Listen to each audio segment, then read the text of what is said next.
My TV Telugu channel కి స్వాగతం.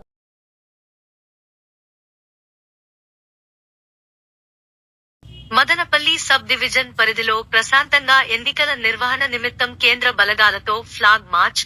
Madanapalle sub divisional police officer G Prasada Reddy, Annamayya జిల్లా ఎస్పీ బి కృష్ణారావు ఆదేశాల మేరకు Madanapalle sub divisional police officer G Prasad Reddy ఆధ్వర్యంలో సబ్ డివిజన్ పరిధిలోని సిఐలు, ఎస్ఐలు సిబ్బంది మరియు ఎస్ఎస్బి ఫోర్స్ కమాండెంట్ మరియు సిబ్బంది రానున్న సార్వత్రిక ఎన్నికలు ప్రశాంతంగా జరగాలని, ఎన్నికల సమయంలో ప్రశాంత వాతావరణము నిర్వహించేందుకు ప్రజలు, ప్రజాప్రతినిధులు సహకరించాలని డిఎస్ పి కోరారు.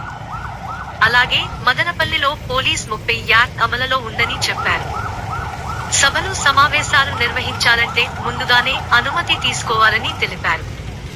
ఎన్నికల సమయంలో ప్రశాంత వాతావరణము కలిగించాలనే ఉద్దేశంతో మదనపల్లి పట్టణంలోని చౌడేశ్వరి కళ్యాణ మండపం సర్కిల్ నుండి Tippu Sultan ground, NTR circle, Mallikarjuna circle, Bengaluru bus stand, Nehru Bazaar, Chittoor bus stand, town bank circle, CPM road మీదుగా అంబేద్కర్ సర్కిల్, గొల్లపల్లి క్రాస్ మరియు చౌడేశ్వరి దేవాలయం వరకు పట్టణంలో కవాతు నిర్వహించారు.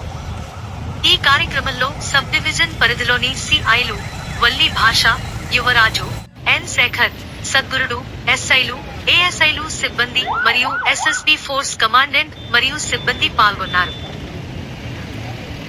ఆంధ్రప్రదేశ్ రాష్ట్రంలో ఎన్నికలు సమీపిస్తున్నాయి. ఎన్నికల్లో భాగంగా మనకు సెంట్రల్ గవర్నమెంట్ పారామిలిటరీ ఫోర్సెస్లో ఒకటైనటువంటి సాహస సీమా వాళ్ళు మనకు మదనపల్లికి ఇచ్చారు ఒక కంపెనీ. ఈ కంపెనీ అంటే ఎన్నికలు అయిపోయిన వరకు మనకి ఇక్కడే ఉంటుంది.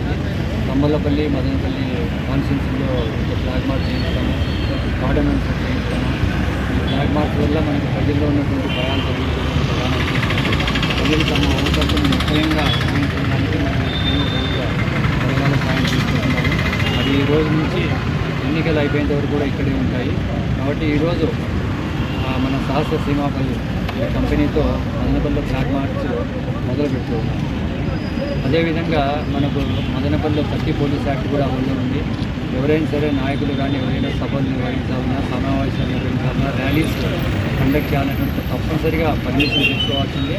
లేకపోతే ఇంకా మనం చట్టపరంగా వారి మీద చర్యలు తీసుకోవడం జరుగుతుంది. న్యూస్ ఇంతతో సమాప్తం. చూస్తూ ఉండండి మై టీవీ తెలుగు ఛానల్.